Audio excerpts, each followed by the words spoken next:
আসসালামু আলাইকুম। ইনকিলাব মঞ্চের মুখপাত্র শরীফ ওসমান হাদি গুলিবিদ্ধ হয়ে জীবন মৃত্যুর সন্ধিক্ষণে রয়েছেন, আপনারা সবাই জানেন। আমরা এই ঘটনার তীব্র নিন্দা জানাই এবং সত্য কথা বলতে গেলে তফসিল ঘোষণার পরদিনই এমন একটি ঘটনায় সাধারণ মানুষের মধ্যে যেমন উদ্বেগ উৎকণ্ঠার সৃষ্টি হয়েছে, একইভাবে আমাদেরকে বলতেই হবে ওসমান হাদির এই ঘটনাকে কেন্দ্র করে বিভিন্ন রাজনৈতিক দলের মধ্যে বিশেষ রাজনীতি কাজ করছে, অথবা বিশেষ রাজনৈতিক উদ্দেশ্যে এই ঘটনাটি ঘটানো হয়েছে। অনেকেই তেমনটা মনে করছেন। তাহলে কারা ঘটালো এই কাজটি? ওসমান হাদি কাদের টার্গেটে পরিণত হলেন?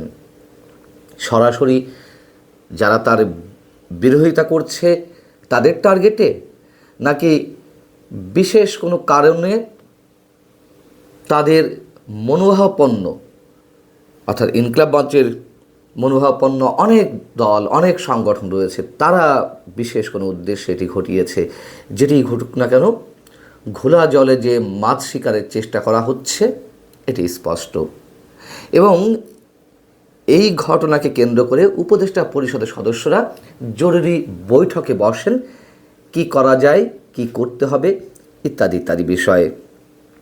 দেখুন, সরকারের পক্ষ থেকে দাবি করা আশা হচ্ছিল যে তফসিল ঘোষণা করার পরই আইন শৃঙ্খলা পরিস্থিতি নিয়ন্ত্রণে আসবে, কিন্তু আমাদের মতন কিছু মানুষ আমরা দাবি করে আসছিলাম আইন শৃঙ্খলা পরিস্থিতির যথেষ্ট উন্নতি হয়নি, উন্নত করার চেষ্টা করা হয়নি।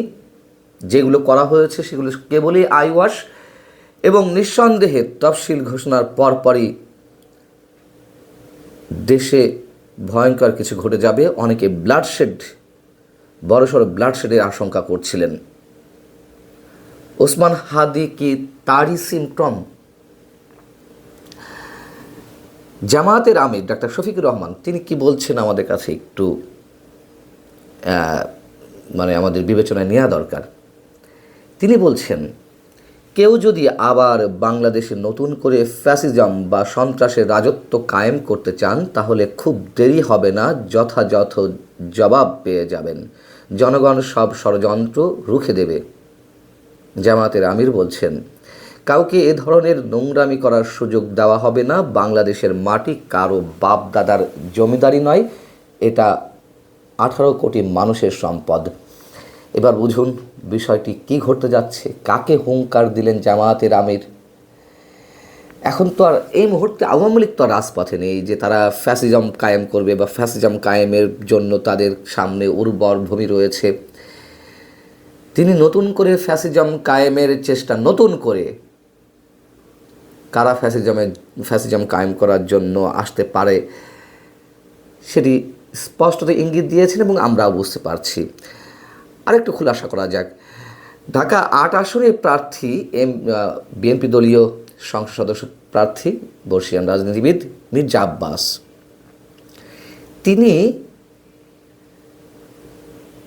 হসপিটালে গিয়েছিলেন ওসমান হাদিকে দেখতে। যেহেতু শরীফ ওসমান হাদি মির্জা আব্বাসের আসনের অন্যতম প্রতিদ্বন্দ্বী, সম্ভাব্য স্বতন্ত্র সংসদ সদস্য প্রার্থী, তো মির্জা আব্বাস যখন হাসপাতালে গেলেন তাকে দেখতে, তখন তাকে দেখে ইনকিলাব মঞ্চের সদস্যরা ভুয়া ভুয়া স্লোগান দিচ্ছিলেন। কেন দিচ্ছিলেন? এবং এরপরে সেনাবাহিনীর সদস্যরা মির্জা আব্বাসকে নিরাপত্তা দিয়ে হাসপাতালের ভেতরে নিয়ে যান।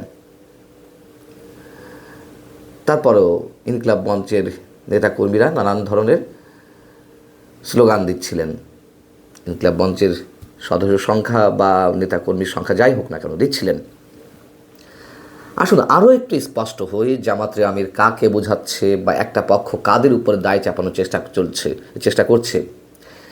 ঢাকা বিশ্ববিদ্যালয়ের ছাত্র সংসদের ভিপি, ডাকসুর ভিপি সাদিক কায়েম, তিনি তার ভেরিফাইড ফেসবুকে একটি পোস্ট দিয়েছেন।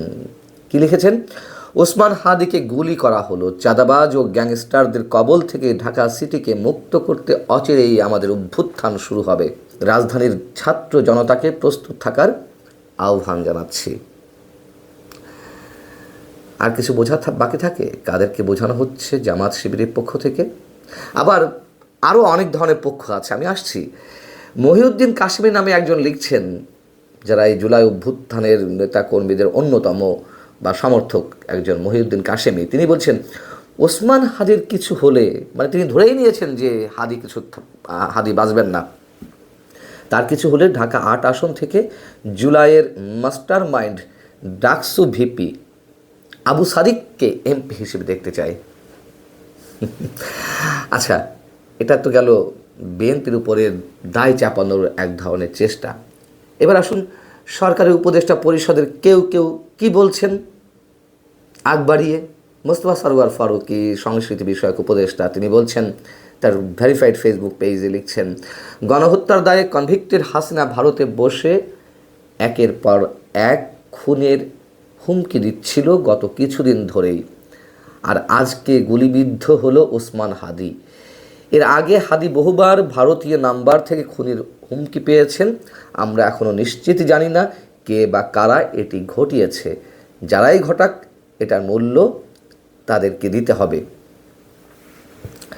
ওসমান হাদি নিজেও জানিয়েছিলেন যে তাকে নানান ধরনের, তার নাম্বারে অনেক ধরনের ফোন আসছে, হুমকি আসছে। ভারতীয় কিছু নাম্বার রয়েছে, ভারতীয় নাম্বার ভারত থেকেও আসতে পারে, আবার ভারতের নাম্বার বা অন্যান্য দেশের নাম্বারও তো বাংলাদেশে বসে এখন ইউজ করা যায়, তাই না? আর ধরে নিলাম সত্যি সত্যি এই সব জায়গা থেকে হুমকি এসেছে। মোস্তফা সরওয়ার ফারুকী উপদেষ্টা পরিষদ সদস্য হয়ে কীভাবে আগ বাড়িয়ে তিনি এ ধরনের মন্তব্য করেন? তিনি কোনো পলিটিক্যাল দলের নেতৃত্ব দেন, পদবি টিকিয়ে রাখার জন্য তারা সব ধরনের আচরণ করতে পারেন, আবারও তার প্রমাণ দিলেন। মানে সরাসরি একটা অন্তর্বর্তী সরকারের উপদেষ্টা পরিষদের সদস্য পদে থেকে এই ধরনের মন্তব্য তিনি করছেন। আবার কেউ কেউ বলছেন ওসমান হাদির কিছু হলে এই শহর গুড়িয়ে দেওয়া হবে, ইনকলাব জিন্দাবাদ। কারো কারো আইডি থেকে আবার এ ধরনের পোস্টও আসছে। ওসমান হাদিকে দিয়ে ম্যাটিকুলাস ডিজাইন ২ শুরু করেছে ইউনুস গং। যেমন আবু সাইদ আওয়ামী লীগের ম্যাটিকুলাস ডিজাইন ১, এবং বিএনপি যত দেরিতে বুঝবে তারা তত বেশি ক্ষতিগ্রস্ত হবে। চৌধুরী রায়হান ফরিদ, তিনি তার ফেসবুক স্ট্যাটাসে লিখছেন, শুনলাম চরম অসভ্য নোংরা বেয়াদবটা গুলিবিদ্ধ, ম্যাটিকুলাস ডিজাইনারদের ডিজাইন এখনও কিন্তু শেষ হয়নি। আবার কেউ লিখছেন, আসিফ মাহমুদের অস্ত্রের মজুদের সন্ধান না করেই তফসিল ঘোষণা, এমন কিছুতে ঘটবেই। কি বুঝলেন? বোঝার আছে অনেক কিছুই, এবং অবশ্যই ঘোলা পানিতে মাছ শিকারের চেষ্টা চলছে, এটুকু আমাদেরকে বলতেই হচ্ছে। এবং এটুকুও আমরা আশঙ্কা ব্যক্ত করতে চাই, যেভাবে নির্বাচনের তফসিলটি ঘোষণা করা হলো, যে প্রক্রিয়ার মধ্য দিয়ে, যে পরিবেশের মধ্য দিয়ে, সেটা নিঃসন্দেহে গভীর একটা ষড়যন্ত্রের মধ্যে রয়েছে, এটুকু আমরা মনে করি। দেখুন, এই নির্বাচন বানচালের জন্য সবাই ওপেন চ্যালেঞ্জ জানাচ্ছে, ওপেন বক্তব্য দিচ্ছেন। জামায়াতের আমির তো বলে রেখেছেন যে একই দিনে গণভোট এবং জাতীয় সংসদ নির্বাচন হলে তা নির্বাচনের জেনোসাইডে পরিণত হবে, এবং তারাও একাধিকবার বলেছেন যে এই অবস্থায় নির্বাচন সম্ভব নয়। দেশের যে পরিস্থিতি, অর্থাৎ নির্বাচন তারা চায় না দ্রুত। এনসিপি বলেছে, এই ধরনের মন্তব্য করেছে। আওয়ামী লীগের পক্ষ থেকে বলে রাখা হয়েছে নির্বাচন প্রতিহত করা হবে। খেলছেটা আসলে কে? সব কিছু স্পষ্ট হয়ে যাবে। ভালো থাকুন। আল্লাহ হাফেজ।